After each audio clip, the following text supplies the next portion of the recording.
Welcome to my journey to heart health. This is my heart story, the Global Mark Podcast, man. And thanks and big shout out to Riverside FM for powering this, man.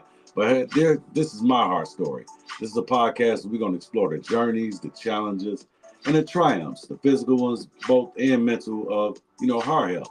Here we're going to dive into some real stories, some expert advice, and some actionable steps to inspire and empower you to take control of your health and your heart health, whether you're managing a condition or supporting a loved one, or simply seeking to live a healthier life. This is your space to connect, learn, and grow. Let's take this journey together, one heartbeat at a time. So yeah, man, from surviving to winning, my heart journey started probably when I was born. I was actually born with a heart murmur. Most people don't know this, you know what I'm saying? I ain't super transparent on talking about it that much. But yeah, I was actually born with the heart murmur. That's one of the reasons why my pops used to call me the $10,000 baby. He said when I was born, it costed him an extra $10,000, extra 10 bands, um, just to keep me alive. You know what I'm saying? Even when I was born.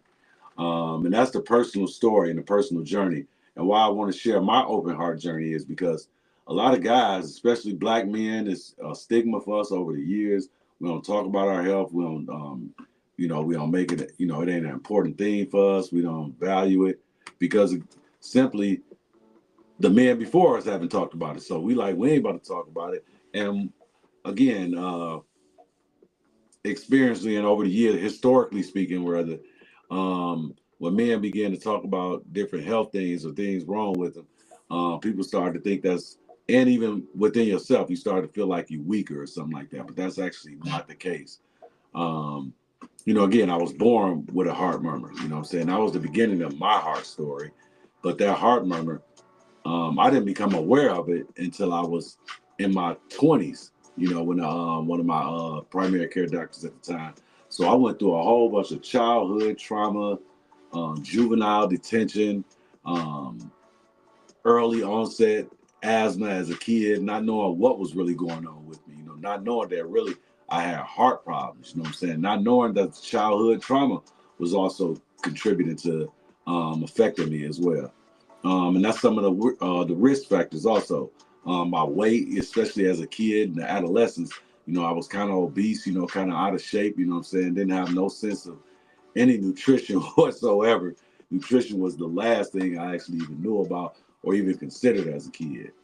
But ignoring those risk factors was kind of what led into my early adult years. Still ignoring a lot of the risk factors of weight. Even when I became a teacher, just eating anything. But even before being a teacher, I was a salesperson. So going door to door sales, doing that kind of stuff, not even knowing that I had heart problems, but actually not knowing that door to door sales and going that door to door work early on was also benefiting me at the same time because that was a lot of cardio that I wasn't really aware of at the time, especially in my early 20s. I didn't even know that walking door to door like that was actually benefiting my heart, you know what I'm saying, and actually strengthening it a little bit. It was doing other jobs where I got into teaching, where I was sitting down most of the day, and doing. I actually worked telemarketing for quite some time, sitting down like that, and not really taking care of my body, just sitting, driving, sitting, driving, sitting, driving.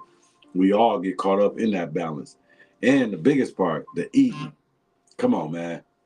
I grew up in Detroit. Yeah, I'm in the soul city. We know we growing up that we gotta season that food. We gonna put more and more and sprinkle it some more. Let me salt bay it a little bit more. Let me put a little bit more season. Let me put a little bit more of this after you got your onions, your bell peppers, and everything else. Because we just don't know. We don't know what we don't know, and that's some of the things that we deal with. And going all the way back, my first heart attack actually happened in 2017. Here it is, 2025. I just had open heart surgery. In 2017, I suffered an unexpected massive heart attack, blockages in two of my arteries at the time, like back to back too. It happened December as Henry Ford had the treatment, and then in January again, DMC had the treatment. And that's when I got over to Dr. Elder and Dr. Muhammad. That's why I was introduced to them. And for years, they treated the high blood pressure. but they treated it through more meds, prescription after prescription after prescription. My weight was ballooning, still up and down. When I had the heart attack initially, I was 250 something pounds, man. Believe it or not, I know it probably don't look like it now, but yes, I was over 250 pounds when I initially had the first heart attack, man. Yes, I've ballooned back and forth over the years. I got a little bit of weight back on me after this open heart surgery because I sat around for a couple months. But yeah, when I initially had the first heart attack, 250 something fucking pounds.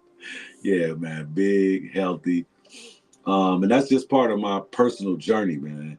Giving y'all a little bit of anecdotes. Again, even when I used to be in the group homes and the boys' homes growing up, that stress, that trauma from then, those are all things that were contributing. And I was just annoying those risk factors, not being aware of those risk factors.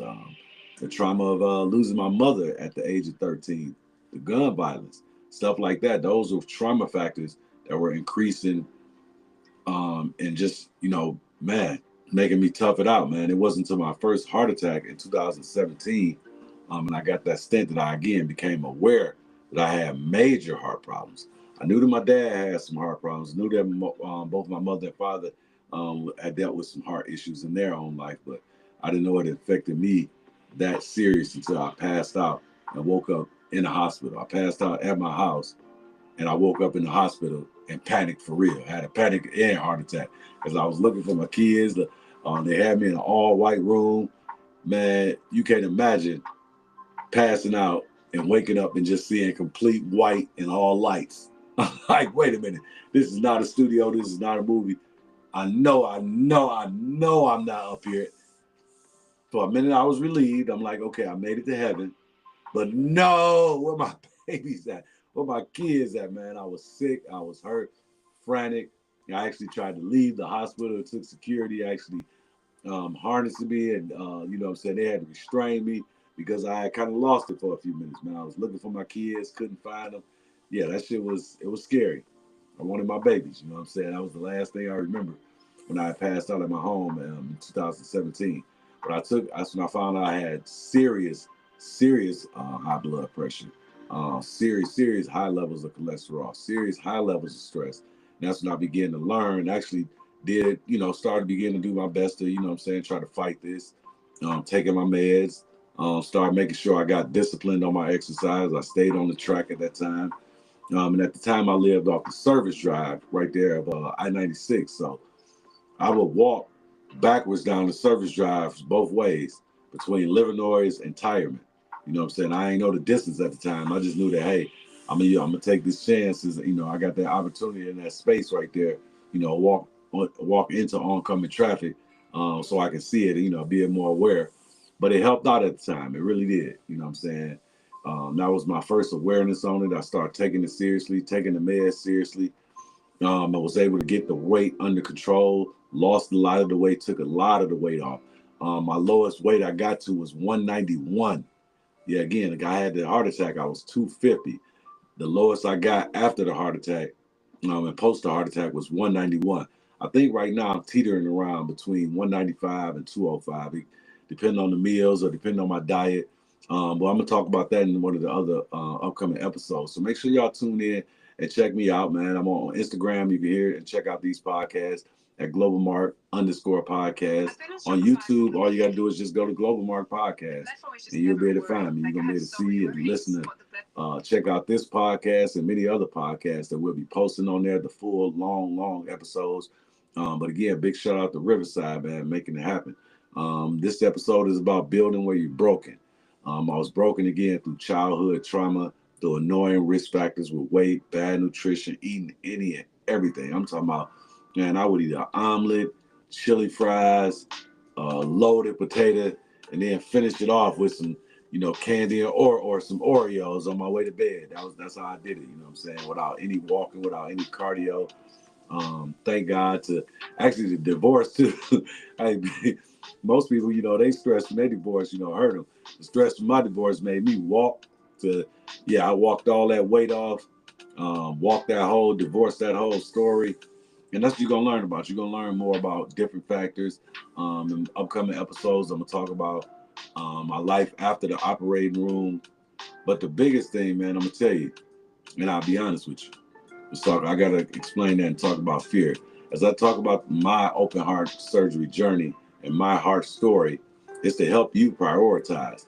A lot of people dealing with heart problems with just from love and on the emotional side. So I want to invite you into the podcast as well. So you can talk about your love stories, you can talk about your heart, talk about the mental health. It's a ton of mental health and emotional and mental stigmas and things that go along with heart problems and high blood pressure, with the anatomy from the feet all the way to the head. And we're going to talk about that. Again, like I said, expert advice, actionable steps, stuff that you and I both can use, actionable stuff every day. You know what I'm saying? And one of the lessons I learned in dealing with open heart surgery is you got to have a dog ass support system, man. You really got to have a serious support system, because the mental and physical pressure that it put on your body and on your mind, you're gonna need some people to reach out to. You're gonna need a support system. You're gonna need somebody to help watch over you, check in on you, make sure you're okay, make sure you're doing straight, make sure you're living right. Because this is a journey, man. It's a real journey. It's not a quick journey. Um, Dealing with open heart surgery kind of gives you a full understanding of the turtle and the rabbit race, because this is a marathon. Me, I'm used to being fast paced with cutting trees, doing sales, teaching. But with this open heart surgery, I've had to learn to slow down and moderate. Even with eating, way smaller portions. I'm watching sodium, I'm watching my cholesterol and everything I eat. Again, we're going to talk about the food and the nutritional part of my heart story in episode 3. Make sure you check out episode 3. This right here, this is episode 1 of my journey to heart health. We got more podcasts coming up. There's going to be plenty more content coming up, because in the city, in my local city, I'm a stage actor, podcaster, as y'all see here. Man, I've been actually in a couple recent Tubi movies, man. So big shout out to people casting me in. I think I'm in love with Terrence D. Walker, and Jigsaw, and on the other side with Dennis Reed Films. I got a couple cameo roles. This all you just gonna see me in the background as an extra for like 2 seconds. It ain't nothing major. But Dennis Reed got a series coming out called We Different. Man, with fine, foxy, professional, classy women. Make sure you stay tuned, check that out, because I'm gonna have interviews with everybody. We got Black Tech Saturday coming up March 22nd, so I'm gonna take y'all live with me as we do our live broadcast from Black Tech Saturday. Y'all gonna see it get real exciting around there, man. Detroit ain't seen nothing like that. Metro Detroit ain't seen the inclusion of a tech community like that, man. And after I finish My Journey to Heart Health, this is a series. It's a 4-part series, because we got to talk about it. You know what I'm saying? I got to teach you how to prioritize your health and your heart health. Got to teach guys how to take this stuff serious, because most people, they haven't. And me, I didn't take it serious for years, and that happened. And thankfully, doing the checkup though, it got caught. They took care of it and got me together, man. So again, lesson learned with this, man, is early detection, man. Early detection is real. You got to have early detection, and having a never-ending desire to change. That's one of the biggest things that I had to learn with this heart journey. And I had to learn that I gotta drink plenty of water and I gotta get plenty of rest. But again, that's some of the other stuff we're gonna talk about in some of the other episodes. Thank y'all for checking out this first episode with me, man. So everybody on Facebook, Instagram, YouTube, all social platforms, TikTok, Lemonade, Red Note. Make sure y'all check in with me, tap in, man. This is my journey to heart health. This is my heart story. And that's why I wanted to be transparent, because we got to, man. Guys got to learn how to prioritize our health, especially our heart health, whether it's real physical one, whether it's the emotional side, or even if it's mental. And y'all got to say it with me, just like Eric Thomas do. I can, I will, I must. Thank y'all for checking me out. Look on for episode 2 coming up shortly, man.